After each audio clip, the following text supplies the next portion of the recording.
ಇದು ಮಂಕುತಿಮ್ಮನ ಕಗ್ಗದ ಒಂದು ಕೊನೆಯ ಭಾಗ. ಅದರಿಂದ ಇದರಲ್ಲಿ ಬಹಳ ಫೀಲಿಂಗ್ಸ್ ಇದೆ. ಯಾರು ಕೃತಿ ರಚಿಸಿದ್ದಾರೆ ಅವರಿಗೆ ಯಾರಾದರೂ ಮಾತಾಡೋಕ್ಕೆ ಶುರು ಮಾಡಿದ್ರೆ ಕೊನೆಯಲ್ಲಿ ಅದೇನೋ ಒಂದು ತುಂಬಿ ಬರುತ್ತೆ ಭಾವನೆ, ಆ ರೀತಿ ಇದೆ. ಇದನ್ನು ಈ ಟಾಪಿಕ್ನ ಅವರು ಬೇಡಿಕೆ ಅಂತಲೇ ಕೊಟ್ಟಿದ್ದಾರೆ. ಬೇಡಿಕೆ ಅಂದರೆ ಇದೆಲ್ಲ ನಾನು ಹೇಳಿದ್ದೀನಿ, ಇದು ನಮ್ಮ ನವಿ ಈ ಥರ ಇದೆ ಅಂತ ಅದರಲ್ಲಿ ಒಂದು ಬಹಳ ಹಂಬಲ್ನೆಸ್ ಇದೆ. ಅವ್ರು ಹೇಳ್ತಾರೆ, ಇದು ಕೃತಿ ಏನಿದೆ ಇದನ್ನು ಓದಿದಾಗ ನಿಮ್ಮ ಸಂದೇಹ ಎಲ್ಲ ನಿವಾರಣೆ ಆಗುತ್ತೆ ಅಂತ ನಾನು ಗ್ಯಾರಂಟಿ ಕೊಡಲ್ಲ. ಸಂದೇಹ ಇನ್ನೂ ಉಳ್ಕೋಬಹುದು, ಸಂದೇಹ ಇರಬಹುದು, ಈ ಕೃತಿಯೊಳಗೆ ಇನ್ನೂ ಸಂದೇಹಗಳಿರಬಹುದು.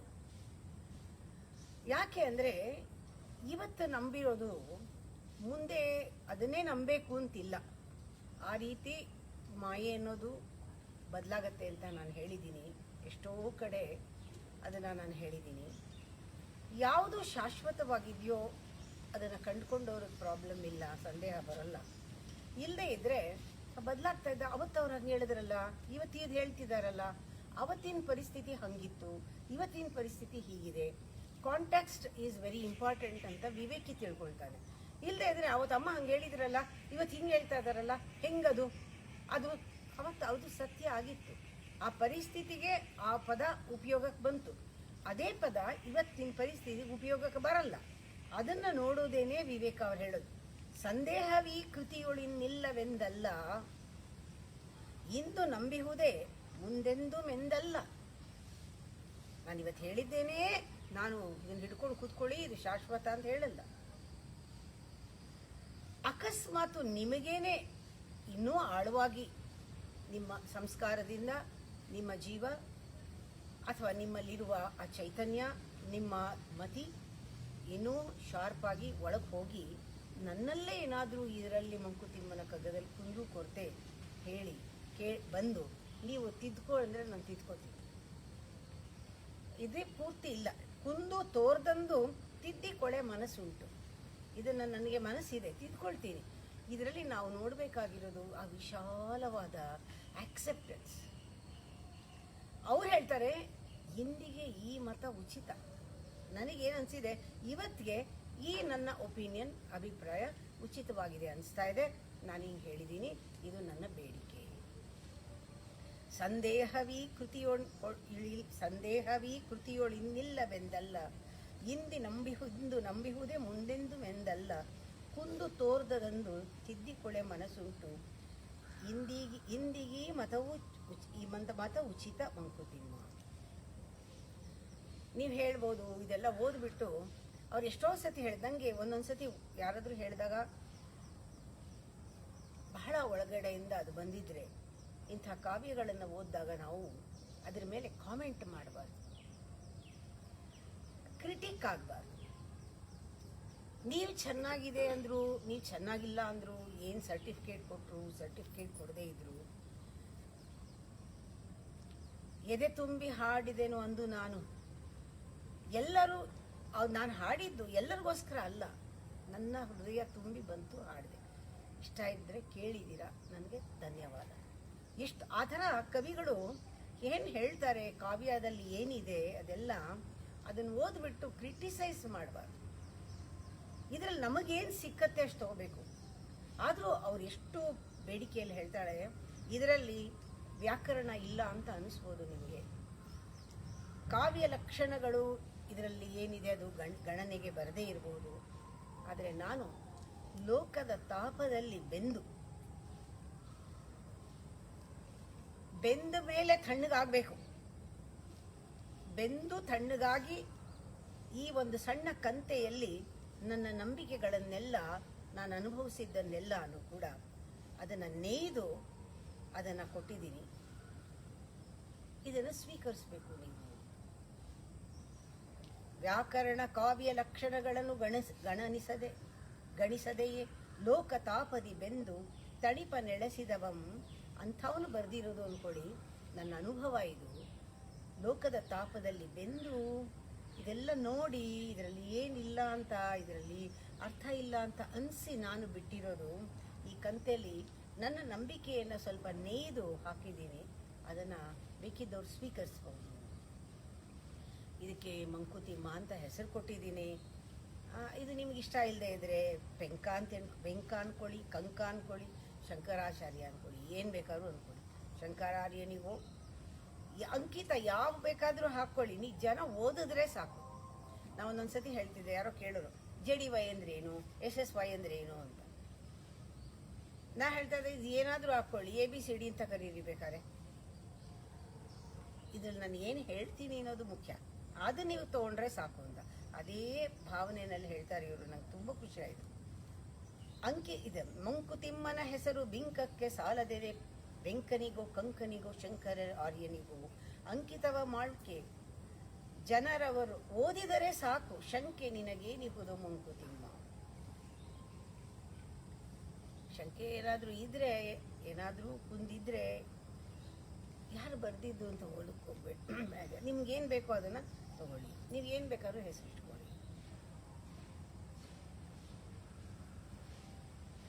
ಒಂದೊಂದು ಸತಿ ಏನು ಹರಕೆ ಹೊತ್ಕೊಳ್ಳೋದು ದೇವ್ರ ಹತ್ರ.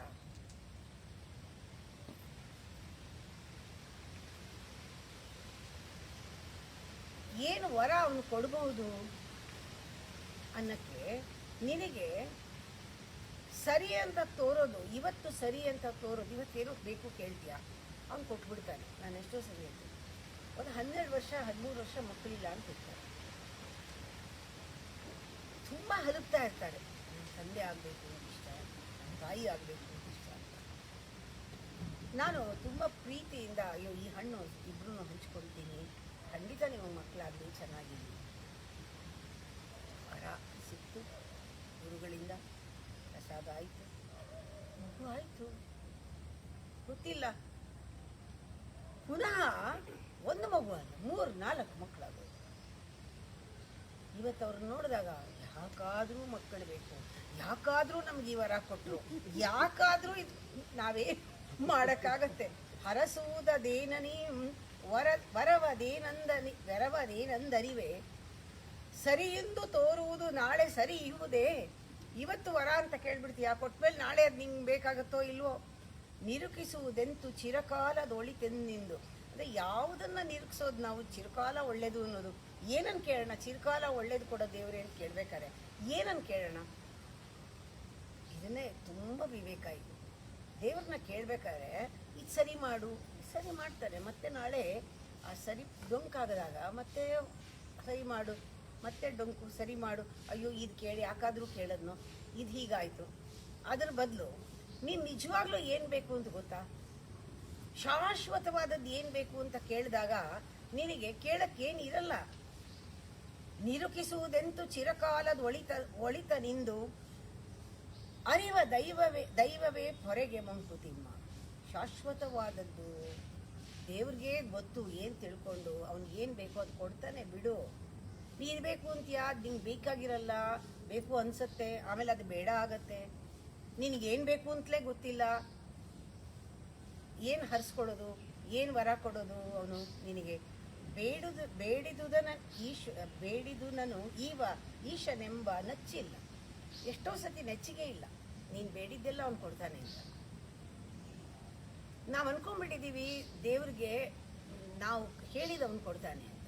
ನಾವು ಭಕ್ತಿಯಿಂದ ಪೂಜೆ ಮಾಡಿಬಿಟ್ರೆ ನಾವು ಬೇಡಿದ್ದು ಸಿಗತ್ತೆ ಅಂತ. ಇಲ್ಲ, ಅವನಿಗೆ ಗೊತ್ತು. ಇದು 2ನೇ ಸ್ಟೇಜ್.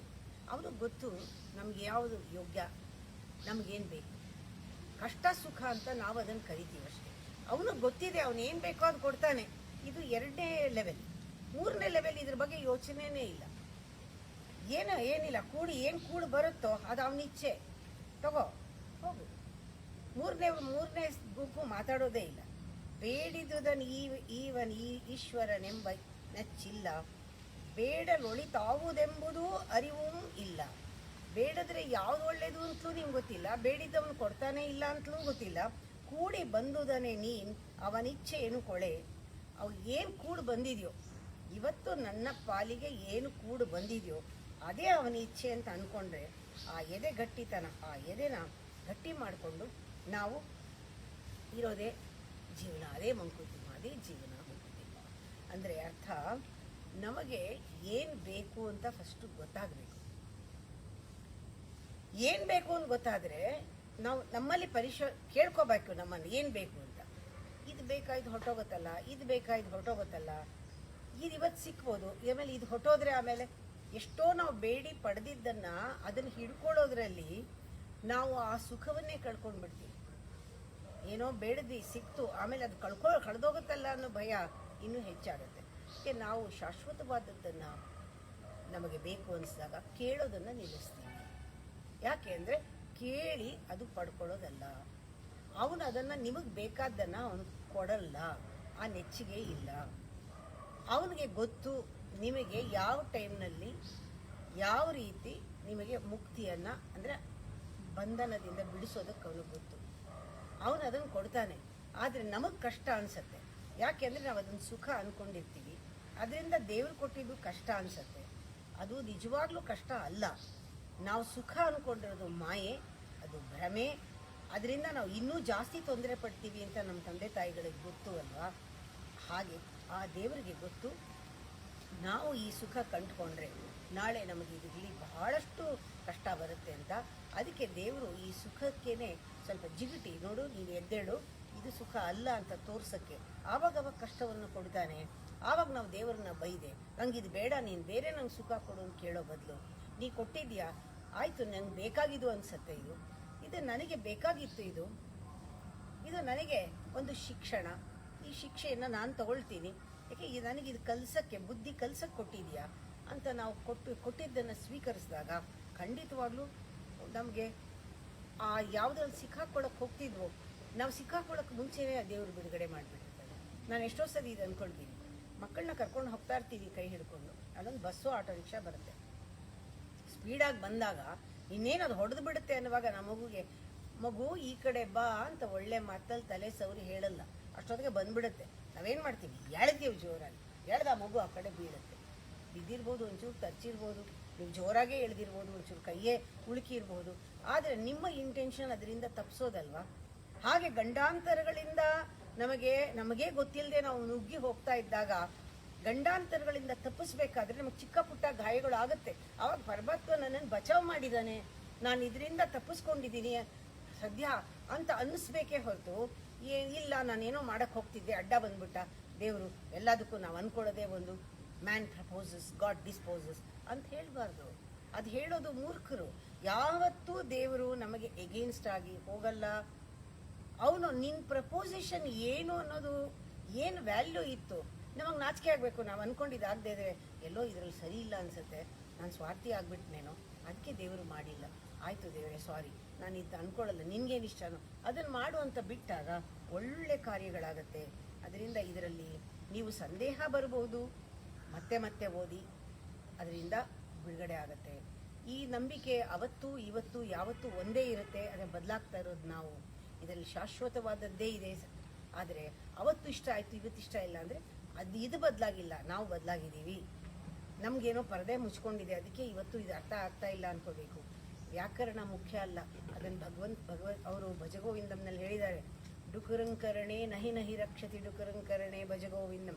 ಅಲ್ಲಿ ಯಾವ ಗ್ರಾಮರೂ ಪರವಾಗಿಲ್ಲ, ಇದು ಗ್ರಾಮರ್ ಮಿಸ್ಟೇಕ್ ಇಲ್ಲ, ಆದರೂ ಕೂಡ ನಾವು ತಲೆಹರಟೆ ಮಾಡಿದ್ರೆ ಯಾವ್ದು ಬೇಕಾದ್ರೂ ಹುಡುಕ್ಬೋದು, ಪ್ರಿಂಟಿಂಗ್ ಮಿಸ್ಟೇಕು ಹುಡುಕ್ಬೋದು. ಅದರಿಂದ ಕಾವ್ಯ ಲಕ್ಷಣಗಳನ್ನು ನಾವು ಗಣಿಸದೇ ಇದ್ರೂ ಕೂಡ ಅದರೊಳಗಡೆ ಇರೋ ಸಾರವನ್ನು ತಗೊಳ್ಳೋಣ. ಈ ಕಂತೆ ಬರೀ ಅವ್ರ ಕಂತೆ ಅಂತಂದ್ರು ಇದು ನಮಗೆ ಭಗವದ್ಗೀತೆ, ಇದು ನಮಗೆ ಪೂಜನೀಯವಾದದ್ದು ಅಂತ ತಿಳ್ಕೊಂಡು ನಾವಿದನ್ನು ಇಟ್ಕೊಂಡು ಇದಕ್ಕೆ ಮಂಕುತಿಮ್ಮನ ಕಗ್ಗ ಅಂತ ಹೇಳ್ತೀರಾ ಅಥವಾ ನಾನು ಇದನ್ನು ಭಗವದ್ಗೀತೆ ಅಂತಲೇ ಕರಿತೀನಿ. ನೀವು ಇಷ್ಟ ಬಂದಿದ್ದನ್ನು ಇದಕ್ಕೆ ಹೆಸರು ಇಟ್ಕೊಳ್ಳಿ. ಆದರೆ ಇದ್ರ ಒಳಗಡೆ ಇದರಲ್ಲಿರೋದು ಆ ಅಂತರ್ಧ್ವನಿ ಯಾವತ್ತೂ ಕೂಡ ಟಿ ವಿ ಜಿ ಅವರದೇ ಆಗಿರುತ್ತೆ. ನನಗೆ ಇದು ಬಹಳ ಇಷ್ಟ ಆಗಿದೆ. ಇದು ಕೊನೆಯಲ್ಲಿ ಬಂದಾಗ ಅವರು ಕೊನೆಯಲ್ಲಿ ಶರಣು ಅಂತ ಹೇಳ್ತಾರೆ, ಅದನ್ನು ನಾಳೆ ಹೇಳ್ತೀನಿ. ಬೇಡಿಕೆ ಆದಮೇಲೆ ನಾಳೆ ಶರಣು.